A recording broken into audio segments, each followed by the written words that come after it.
Hello and welcome to Matador News. I'm Karina Guzelian. And I'm Karina Garibaldi. CSUN has lost a former longtime professor known as a sociologist with street smarts. 89-year-old Louis Yablonsky passed away January 29th of natural causes in his home in Santa Monica. Yablonsky was known for his practical sociological approach and work with New York gang members, Santa Monica drug addicts, and his research on the hippie movement. He began his 30-year career with the sociology faculty at CSUN in 1963. Now we are live with Matador News reporter Rosie Rodriguez to talk about what's coming up Thursday on the Sundial. We're here with Devon Patel, reporter for the Daily Sundial. So, Devon, can you tell us about the story about Neighborhood Blitz that's going to be featured in tomorrow's paper? Well, Operation Neighborhood Blitz is an initiative that was brought about by Mayor Eric Garcetti in the Bureau of Street Services. What it does is it tries to improve the street conditions of all 99 neighborhoods in Los Angeles. Northridge, for example, was scheduled on February 10th, and due to some material issues, it was rescheduled for February 21st. Okay. And are there going to be any roadblocks that are going to prevent cars? Well, the city tries its best to kind of negate any kind of congestion, whether if it's working early in the morning, late at night. There are single trucks that do work in from time to time, and you will see them. But for the most part, they do a good job of at least limiting what kind of impact they have on residents and commuters. Right. And has there also been any accidents reported due to potholes or? Well, you're going to see potholes everywhere. You know, it's just it's part of life. But for the most part, there really hasn't been any accidents caused by it. It's more kind of an inconvenience than anything else. Right. Well, thank you so much for your time. All right, thank you. Back to you guys at the studio. CSUN students and faculty are back online after a campus-wide internet outage. The service was interrupted yesterday morning due to glitches with the connection. Classes were affected also by the loss. Some professors had to dismiss the classes early while others used alternative teaching methods. Some CSUN students say they noticed the internet was a little bit slow yesterday, but no more than usual.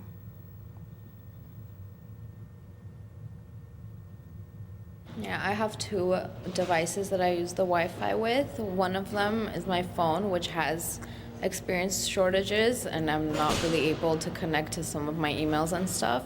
But my laptop is fine. It's just a little bit slower than usual, but I'm able to get most of my things done. I actually work at the computer lab, and there's some times where it gets pretty slow there. But what do you expect when there's 1,000 computers linked together and stuff? So it's actually a problem with the campus. It's not just one section, and they actually do a pretty good job to maintain it, but usually if it goes down, it's going to go down for a little bit, and then it comes right back up as soon as they fix it. My tablet out here, if I'm like out here sitting around, I can't really be on my tablet like that because it doesn't really reach, or like it connects and then like it just disconnects all of a sudden, and then and I got to like try to reconnect and sign in all over again. So it's just a hassle. Many students say the Wi-Fi tends to be better in the dorms than on campus. A Venezuelan opposition leader has handed himself over to the National Guard. Leopoldo Lopez was taken to jail after giving a speech to thousands of his supporters. Lopez charges included inciting violence during recent street protests, which left at least 4 dead. The anti-government protesters are angry about Venezuela's homicide rates and the lack of resources. Today, Lopez is going to hear his verdict from a judge in Caracas. His future depends on the case resolution. In the Ukraine, another day of deadly clashes between anti-government protesters and the police continues. 26 people have been reported dead and more than 240 injured in downtown Kiev. Protests began after Ukraine President Viktor Yanukovych backed out of a trade pact with the European Union in November. Protesters are calling for reforms to transfer power from the presidency to the parliament. They want the country more closely aligned with the West, not with Russia. Secretary of State John Kerry called for an end to the violence from the Ukrainian government and to reopen the dialogue between the opposition. Pussy Riot protest band members have been released yesterday in a connection with a death in Sochi, the Winter Olympics host city. Maria Alokina and Edessa Tolokonikova were arrested after a death in a hotel where they were staying. They were held for around 3 hours at a police station before they were released. Tolokonikova said the police used violence during questioning inside the police station without lawyers present. Alyokina and Tolokonikova were in Sochi with other members of Pussy Riot to record a musical film. 1 in 729,000. Those are the odds of having quadruplets without fertility assistance. The odds are much slimmer when it comes to identical triplets. Those odds were in Kimberly and Craig Fugate's favor on February 8th as identical quadruplets were born. The parents were expecting triplets, but to much surprise of the parents and the doctors, Kenley, Kristen, and Kaylee were joined by their sister, Kelsey.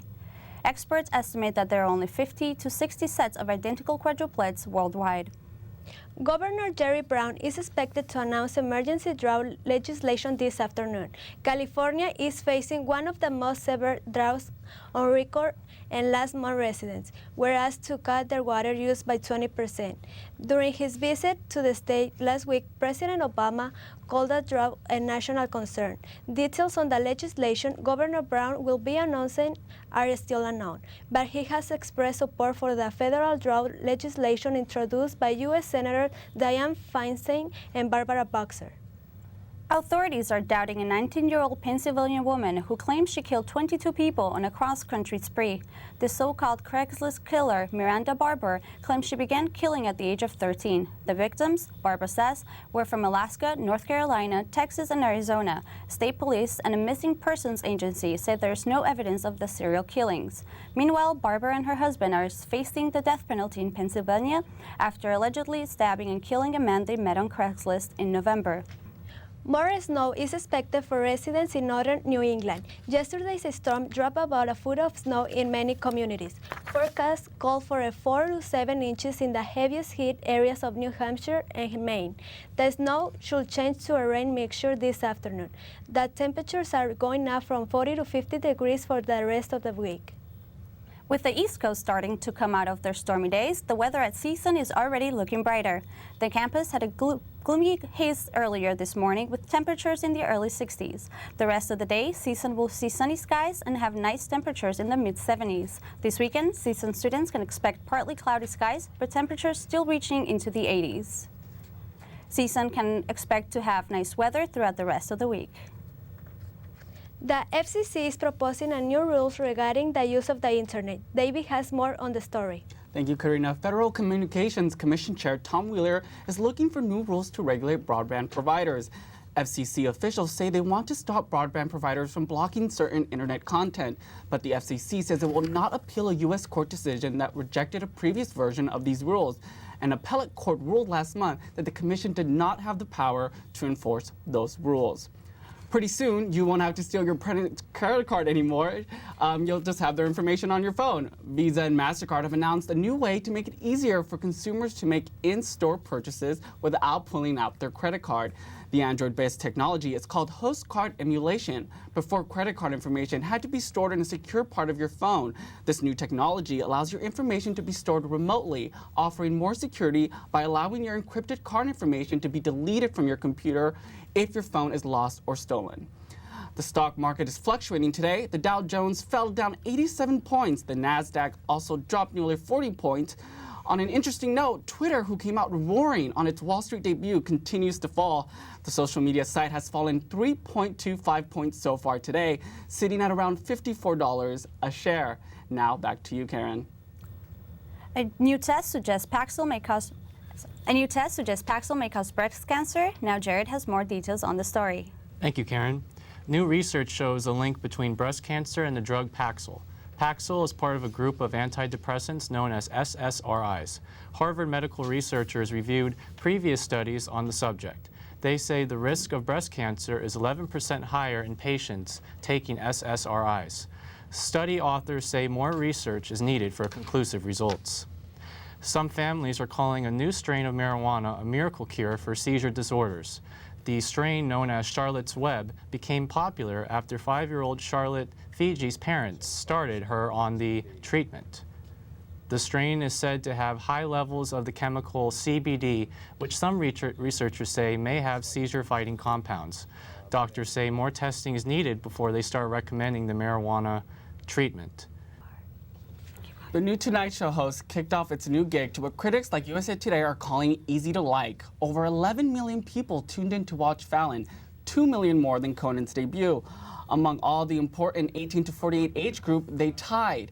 Fallon pulled out all the stops on his first night, calling all his celebrity friends, Will Smith, Robert De Niro, Mariah Carey, and even Lady Gaga, just to name a few. NBC did not, and Jimmy did not directly comment on the ratings, but one exec did say this isn't Conan 2.0. Here at CSUN, some students say they've been watching too. I think it's good. He's really funny. He's like my favorite people ever on TV. I think he'll do great. He did really well in his own talk show, so he brought like this different kind of vibe and this enthusiasm. So I think taking over for Jay Leno, he'll do great. I think that Jimmy Fallon's very funny, so I think he'll do really a good job. Fallon's guests tonight include Bradley Cooper and Tim McGraw.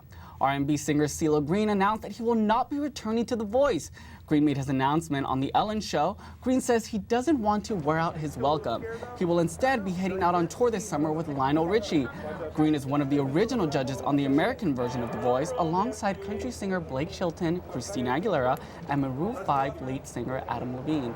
As to who will replace the veteran mentor, no names have been mentioned. The Voice returns this spring on February 24th with rotating judges Shakira and Usher. Now back to you, Karen. Thank you. CSUN Athletics is partnered up with a department store. Jared has more on the story. Sports Chalet and CSUN Athletics have partnered up Sports Chalet with the official apparel and equipment provider to the Matador athletic teams. This collaboration will give current and new Sports Chalet Action Pass members the opportunity to choose CSUN as their school of choice on their account profile. Every purchase made by the Action Pass member will result in Sports Chalet donating 3.3% to the Matador Athletics program. Select Sports Chalet locations in the San Fernando Valley will be selling CSUN athletic merchandise. The partnership is designed to build brand awareness and provide support to the CSUN sporting events. United States is currently leading the medal count with 23 medals. Ted Ligeti won Olympic gold in the men's giant slalom. In the women's double bobsled competition, the U.S. took silver and bronze respectively. Lauren Williams and Elena Myers won the silver medal, and Aja Evans and Jamie Grubel won the bronze medal. Merrill Davis and Charlie White became the first Americans to win a gold medal in the ice dance. The American pair free danced to Russian classical music and told the story of their own partnership. Their performance was flawless, getting a total score of over 195 points. The United States has medaled every day in the Olympics. Derek Jeter speaks publicly for the first time since announcing his retirement on his Facebook page a week ago. The 5-time World Series champion and 13-time All-Star is retiring after nearly 20 years of being the New York Yankees shortstop. He is the Yankees' all-time leader in hits, games played, stolen bases, and at-bats. The New York Yankee captain told the media at the Yankees spring training facility in Florida that he wants to extend his business career and do more philanthropic work after he retires. Jeter is healthy and is ready for opening day. Now back to you, Karen. Thank you for watching Matador News. I'm Karen Guzelian. And I'm Karina Garibaldi. Have a great day.